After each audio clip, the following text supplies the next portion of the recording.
So, you have some new Harry Potter for me? Yes, sir, I do. So the Dursleys have this very important business dinner, right? And Harry has to stop this wacky house elf from disrupting it. Oh. So this is like a Harry Potter sitcom spin-off? No, actually, it's a movie. Really? Yeah, see, the Malfoy servant Dobby shows up because he wants to stop Harry from returning to Hogwarts. He says something bad is being planned. Oh, sounds dangerous. It will be. So after Dobby ruins this dinner, the Dursleys are sick of having Harry living in their house. So what do? Well, they make sure Harry can't leave their house. I see no problem with that logic, sure. But then Harry gets rescued by the Weasley kids in a flying car, so he escapes. Oh boy, time for the Hogwarts Express. Well, actually, see, Dobby makes them miss the train, so they take the flying car to school and crash into the Whomping Willow. What's the Whomping Willow? It's just this tree they have at the school where if you get too close to it, it bludgeons you to death. Oh my god, why would they have that at a school? Well, in the next book we find out is to conceal a passageway for this werewolf to go transform. So put a spell or something. Isn't there a concealing spell? Yeah, I mean, probably, but they go with tree that might punch a child to death. Jeez. And then the car drives itself off into the Forbidden Forest, because I guess it has a mind of its own. Oh, it does. I guess. Wizards seem to have this casual, godlike power to spontaneously create life. Like Ron makes a bunch of slugs, Malfoy makes a snake. Oh, that has massive moral implications. No, it doesn't. Oh, all right. So there's this new defense against the dark arts teacher, Gilderoy Lockhart, right? And what's his deal? Well, he's this super famous wizard who wrote a bunch of books about his encounters with dark creatures, except he's a fraud. He didn't do any of it. Why would a celebrity accept a job teaching things he doesn't know and risk being exposed? I don't know. Well, okay then. So anyway, throughout the school year, there's this mysterious monster going around the school, and it petrifies some students and a cat and Hermione and a ghost. Oh no. Yeah, and so people are trying to figure out what it is, right? Wow, well thank God they have those talking portraits all over the school. One of them must have seen something.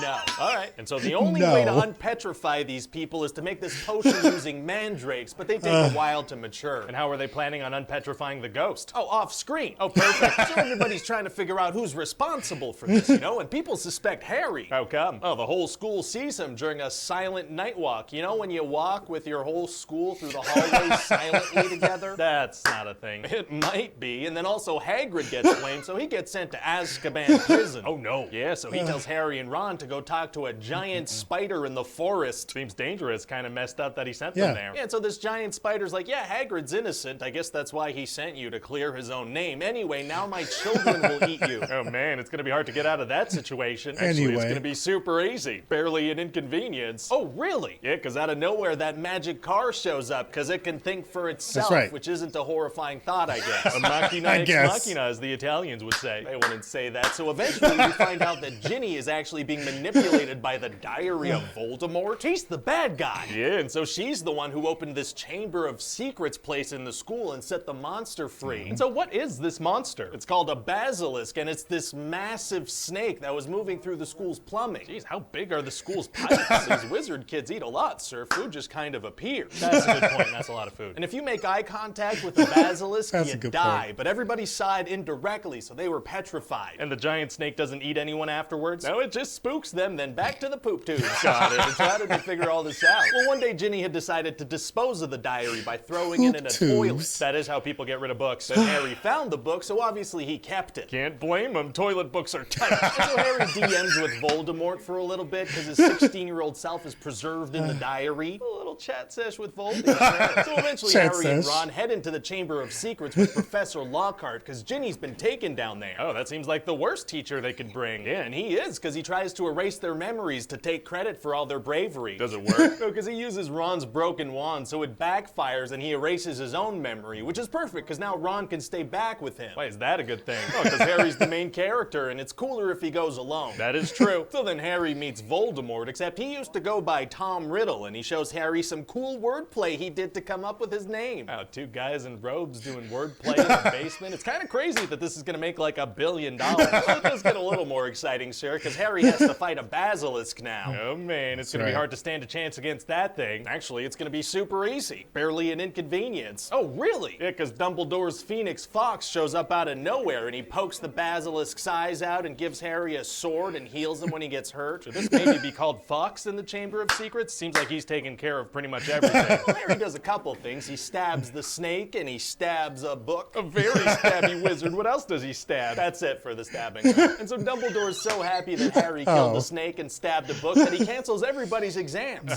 This guy doesn't give a crap about their education. Not really, no. Sick. Oh, and also we find out that Draco's father, Lucius, is the one who slipped the diary to Ginny at the beginning of the movie. Very sneaky. It is. And then Harry tricks Lucius into setting his house elf Dobby free. How does he manage that? Well, see, the only way to set a house elf free is to present it with clothing, right? Okay. So Harry hides a sock inside a book that he gives to Lucius, so when he gives it to Dobby, he technically gives him clothing. Oh, so it's literally if you accidentally hand them clothes, they're free. It would seem so, sir. And that makes for a super complicated laundry day. I guess it does. So then Lucius is so mad, he tries to murder Harry, but Dobby jumps in and saves the day. Oh, is he just gonna use a death curse on an 11-year-old on school grounds? Yes. This guy's hardcore. He is, but Dobby saves the day, so that's nice. So why was Dobby specifically warning Harry at the beginning of the movie? Seems like a bunch of people were in danger. Right. Well, Harry's the main character. That's a good point. Wow, well, I kind of like this Dobby character. I know, right? But don't get too attached. I think JK's gonna kill all the cute ones. Oh my God, no. I am realizing more and more that I have forgotten a lot about these movies. At least 1 and 2, and I'm sure 4 and 5, because 3 is my favorite, so most of that I remember. But I forgot that he met Voldemort as when he was a kid anyway. You know, just was that a vision or was that magic? I know it was magic in the book. I can't remember. I don't remember that. I don't remember that. I remember the fight against, well, the snake, essentially. I remember the people getting petrified. I remember that. I remember the car. I remember the spider, because that was horrifying. Watching that in the theaters, but yeah, that's what I remember. I remember this book being my favorite at the time when the books were coming out. I remember this one being my favorite. When the movie came out, I was really excited for it. Yeah, that's all I remember. I gotta do a rewatch. I told Bishop that we're gonna watch all of them. We'll do a marathon one day and we'll watch them all. Might be like a couple days, but we'll watch them all because he's excited to watch them. He hasn't read the books though. I might get him to read some of the books. Something, I don't know. I'll figure it out, but he needs to watch these because, again, they're fun movies. They're great. I like them. There's a lot of plot holes. He brings some of those into question here as far as the snake getting through and petrifying people.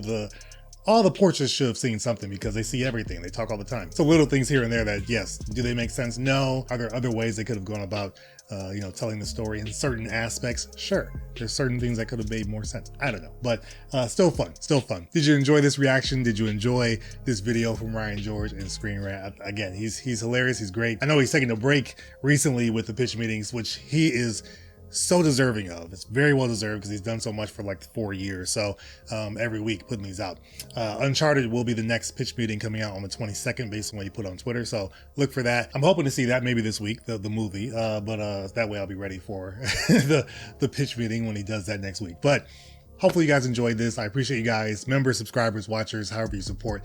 Really is amazing. Hit that subscribe button, notification bell, and like button if you enjoy this content and you want to see more. Really helps out the channel in a big way. So I'd really appreciate it if you could take the time and click all those buttons. Shout out to my Hyper Crew members: Brian Tidwell, Steve-O, Slepnir, Milner, K6013, Giro 15000, Daniel Lopez, Kratos, Richie Chester, Arnon Steelpelt, and Jackie Pie. Thanks so much for choosing that top tier crew. It's really appreciated. That's all I got for you guys on this. Hopefully you enjoyed it. I will see you guys as always on the next video, and I'll see you in the comments. But otherwise, have a great rest of your day, and I'll see you guys on the next one.